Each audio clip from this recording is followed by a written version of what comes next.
Hey guys, we're back for another week of the Cyber Unfiltered podcast, and this week it is yet another myth.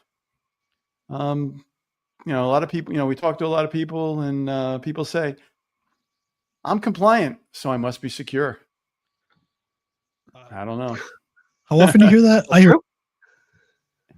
every day. We're doing everything. We're doing everything we need to do. We got our certificate. we check those boxes. We check those boxes. That's so those boxes aren't everything, huh? No, I mean, so when you go out and you want to accomplish something, do you do the bare minimum, or do you try to excel at something? I don't want to do it again. So, yeah. I mean, if you compete in sports, like take a sports analogy. If you compete in sports, do you go out there to go do the bare minimum, or do you go out there to win? When? Yeah. So, anything worth doing, right? Right. So compliance is nothing more than the floor. It's just the basic minimum baseline of what you need. So are you somebody that wants to do the minimum as a business, or do you want to exceed the minimum?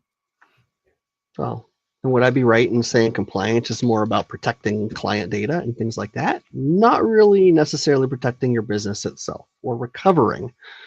Hypothetically, if someone was still not operating to the tune of a lot of money lost every day. Yeah, I mean, it's a good start. Compliance is a good start.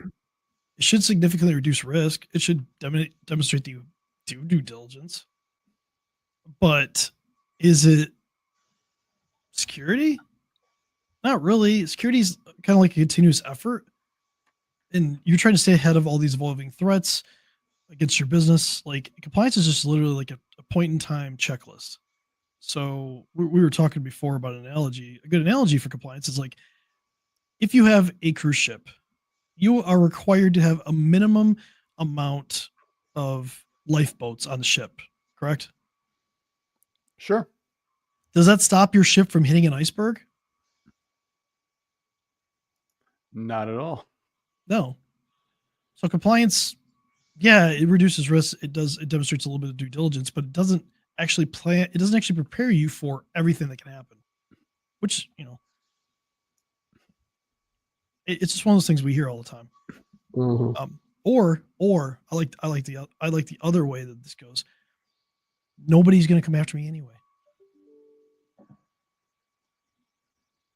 I heard that a lot in medical. Oh, absolutely. Oh, dude, people just like, oh, they're not going to come after me. I don't need to be compliant. So it kind of goes both ways. It's like some people are like, oh, compliancy, cool, I'm secure. Well, no, not really. You've done the minimum. That's cool. But like, you should want to excel. And then you have the other people that are like, well, I just don't want to do any of it. Exactly. There's like, we're done. We don't care. We just it's like polar opposites here. I got my Windows. I got my Windows 7 local medical system. It's working, and you just upgraded it from XP. How about current events? Windows 10, right? Windows 10 in a couple of weeks is going to be end of life. You can pay for the ESU to extend your security updates for a year. It's like $61. And we've been talking to like some of our customers, and some of them are like, well, I don't want to pay for it. I'm like, you could replace the machine. Well, I don't want to do that either. Because, sometimes you can't upgrade a machine to Windows 11. They're just too old, whatever. And then there's people out there that are telling people, well, you can just sideload Windows 11 and bypass all the security. Yeah, well, until Microsoft fixes it, and then your PC just doesn't boot one day. And those PCs are so old to begin with. They have old physical hard drives in them that Windows just kills them. Yeah. And on top of that, most compliance frameworks require you to have an up-to-date operating system that's in support. But paying ESU, would that be enough to be considered support? It's security patches, but yeah, it's still security updates. I mean, is it a perfect situation? No, but I mean, if you don't have the funds to do it, or you haven't planned for it, I mean, at least you do the ESU, so you can at least say that we're patching vulnerabilities, we're keeping the operating system up to date. Maybe and maybe certain frameworks will say no, that's not good enough. But for the most part, security updates are the thing that we're really worried about. Cool. This isn't legal advice. We're doing this for This is entertainment. This is entertainment purposes only, guys. So we don't play attorneys anywhere, any shape or form. I love disclaimers. I love the ones that are so big and they flash it by in like half a second, like you're supposed to read it. You have to like pause on screen to read it. I love that. Love that so much. That myth is fun, but I think I did some digging, guys. I did some research on Jaguar Land Rover and this utter shit show that's going on right now. And we talked about this last week. We talked about the supply chain ripple effect of how this works. Well, actually, recap just a little bit what's going on with Land Rover. Yeah, okay. On August 31st, Land Rover, Jaguar Land Rover experienced a cyber attack. They shut everything down. By September 1st, they haven't been operational since September 1st. I think they shut September 1st. Manufacturing everything. Their entire business is like not working in the UK. Mm-hmm. And so initially they thought, okay, we'll be back up by the 24th. That's not happening.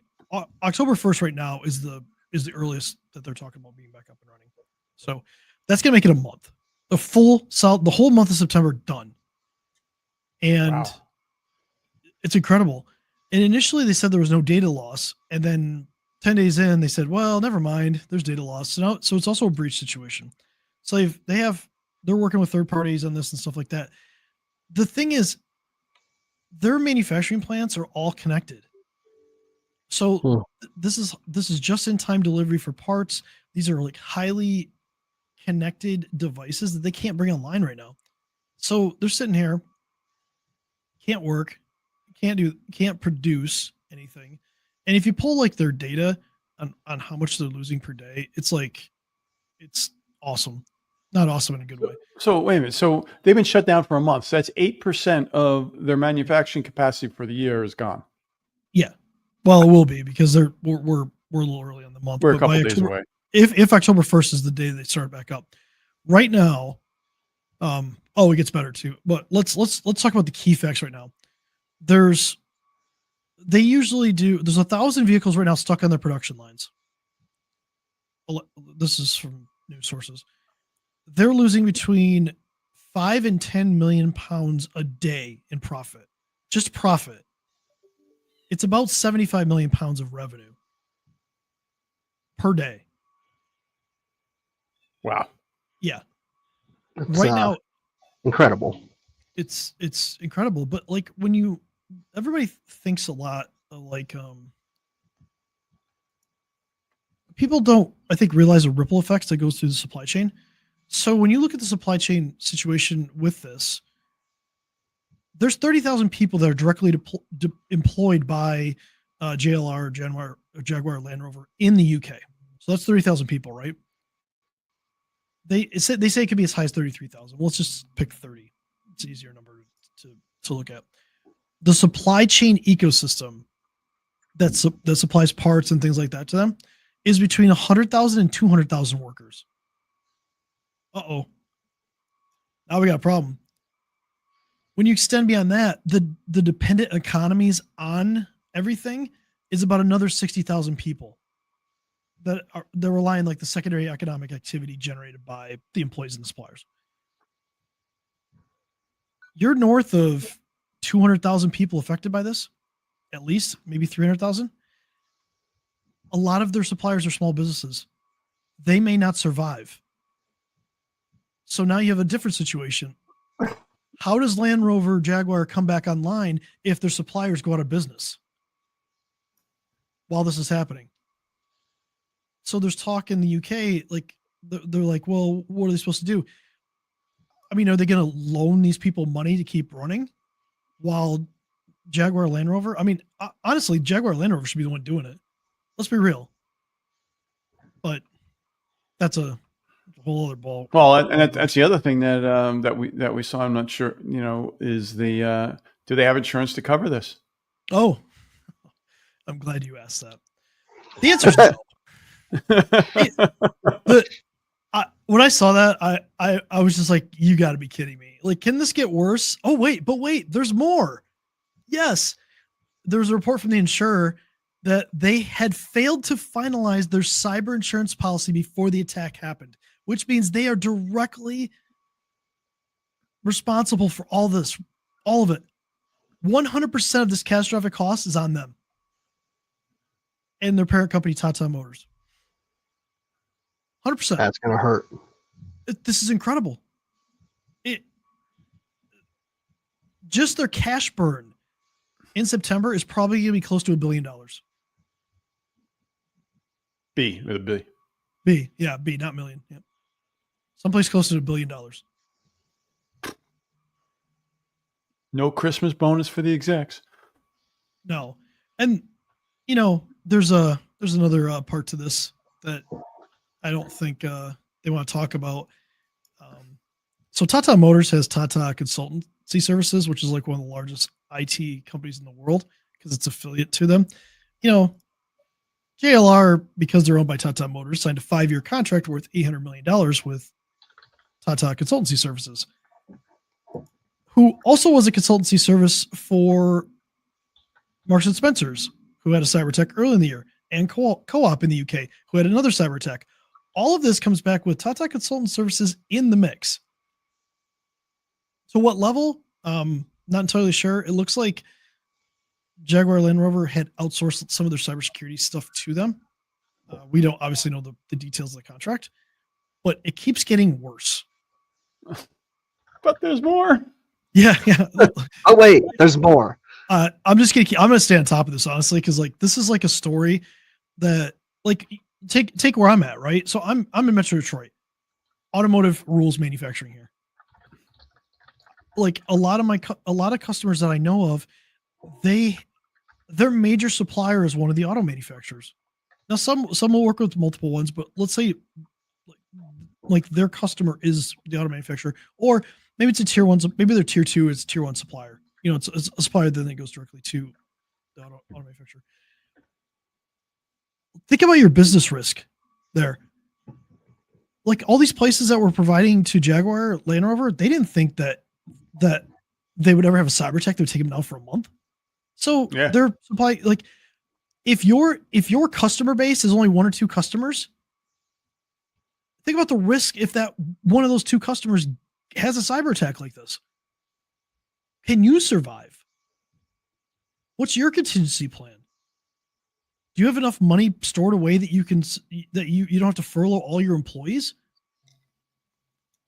Like I met a place that did 98% of their business went to GM. And I'd asked them like what the risk was. And they're like, oh, we've been fine for 25 years. Until you're not. Again, even if it's not a cyber attack, what if GM just said, I don't want to do business with you anymore? You don't have a business. It's gone. Right. And unfortunately, these poor people these poor suppliers that are a lot of small businesses that are dealing with Jaguar Land Rover, they're experiencing that right now. This is horrific for those people. But it just shows that a cyber attack downhill. Yeah, cyber attack on one company, look what the impact it can have. This is just in the UK. So hey, I don't know what to tell people anymore. I had conversations with people last week. I was doing a show, and some people were like, "Oh, I talked to you last year. That's cool. Do you think things don't change in the last year? Has your business not changed in the last year? We should probably have a follow-up conversation." But a lot of the conversations people just, I don't know if it's just not top of mind or people have become numb to it, but this is a wake-up call for a lot of people. Even if you're not from the UK, this is a wake-up call. Mm-hmm. If you own a business, here's your wake-up call. Think of your top 5 customers. If you're concentrated on one of them and they have a cyber attack and they're down, can your business? And most people still won't do anything until it hits home. That's another story. Most people are still going to not do anything because it still didn't affect me. Yeah, but business concentration is dangerous. It is. It's in our industry. It's dangerous. Sometimes we talk to people and we care more about what's going.